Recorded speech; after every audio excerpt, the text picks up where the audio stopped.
When you think about economic danger, what comes to mind? For most of us, it's probably a sudden, terrifying crash, right? But what if the biggest threat we face isn't a crash at all? What if it's a slow, grinding, almost invisible crawl? Today, we're diving into two very different fears that haunt the global economy: the explosive panic of a financial crisis and the quiet ghost of long-term stagnation. This quote just nails the terrifying heart of a financial panic. The idea is that our incredibly complex economic systems can be shockingly fragile. A tiny problem, one little rock, can trigger an absolute catastrophe, a landslide that nobody, and I mean nobody, saw coming. And back in 1997, Asia experienced that landslide firsthand. So first up, the 1997 Asian financial crises. And what's so fascinating, so counterintuitive about this whole story, is that this wasn't a crisis of failure. No, in a bizarre way, it was a crisis born from incredible, unbelievable success. To really get the shock of what happened, you have to transport yourself back to the mid-90s. Countries like Thailand, South Korea, Indonesia, they weren't just growing, they were absolutely soaring. They were the famous Asian tigers, the economic miracles that everyone else was trying to copy. And if you looked at the books, they were doing everything right. Their governments were responsible, even running surpluses. People were saving tons of money. And growth? It was completely off the charts. All the usual red flags, the warning signs that usually pop up before a crisis, they just weren't there. All that success had a massive side effect. It was like a magnet for money, a giant global magnet. Just look at these numbers. The amount of private capital flowing in jumped from $63 billion in '94 to over $102 billion just 2 years later. International investors were literally falling over each other to get a piece of the action.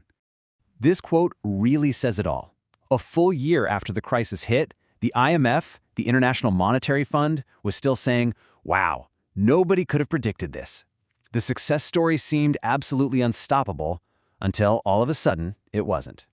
So the big question is, what on earth went wrong? How did these economic superstars just fall off a cliff so fast? Well, this is where the investigation gets interesting, because the experts basically split into two camps with two very different explanations. Okay, so what was the cause? Well, on one side, you had institutions like the IMF. They argued that there were fundamental flaws hiding just beneath the surface, things like shaky banks, risky borrowing, a lack of transparency. But there was another view. This side argued it was pure, unadulterated financial panic. Think of it like a bank run, but instead of on a single bank, it was on an entire country. They said, look, the underlying problems weren't nearly bad enough to justify this meltdown. This was simply a case of everyone sprinting for the exits at the exact same time, causing the very collapse they were afraid of. And if you want to see what that kind of panic looks like as a number, well, here it is. In just 1 year, the flow of private money into the 5 hardest-hit countries did a complete 180. It went from a $93 billion inflow to a $12 billion outflow. That's a reversal of $105 billion. That's not just a correction, folks. That is a stampede. So the Asian crisis was this fast-burning, incredibly intense fire.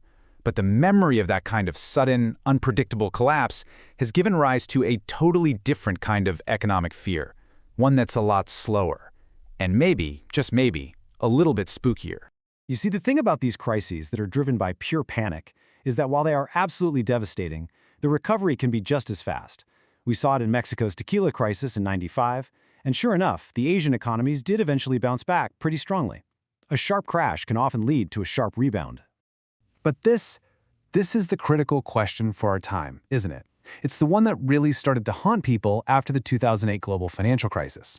What happens when that sharp V-shaped recovery just doesn't show up? What if the economy gets stuck, not for a year or two, but maybe indefinitely? And this isn't some brand new anxiety. The fear of long-term economic stagnation first popped up way back in the 1930s, right out of the ashes of the Great Depression. It faded away for a while, but then, after the painfully slow recovery from the 2008 crisis, the theory made a huge comeback.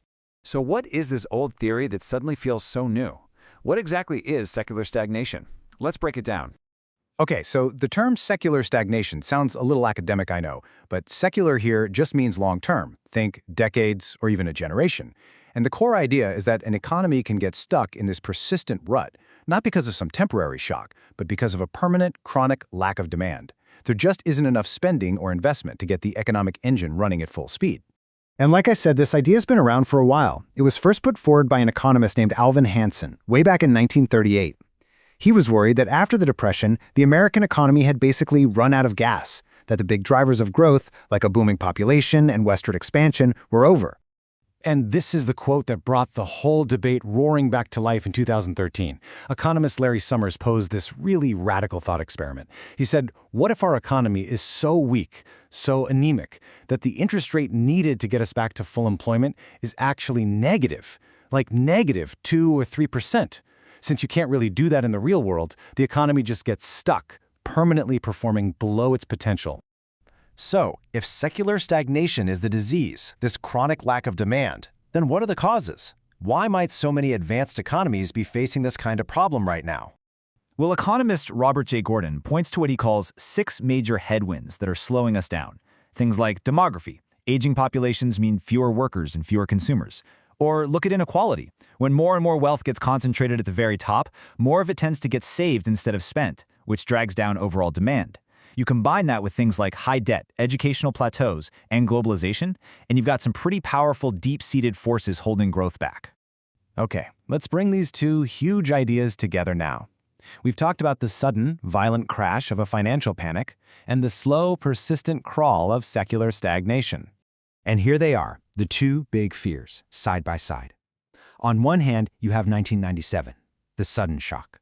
It's an acute crisis caused by a stampede of money. The danger there is a sudden, violent collapse. On the other hand, you have the worry for today, the slow sickness. This is a chronic condition, driven by those deep structural headwinds. The danger here isn't a crash, but a future of painfully slow growth that could last for decades. And that really brings us to our final, pretty challenging question. As we look ahead, have the goalposts for economic danger actually moved? Is it possible that the great economic challenge of our time is no longer about preventing the next big crash, but about figuring out how to escape a long, stagnant, and indefinite crawl?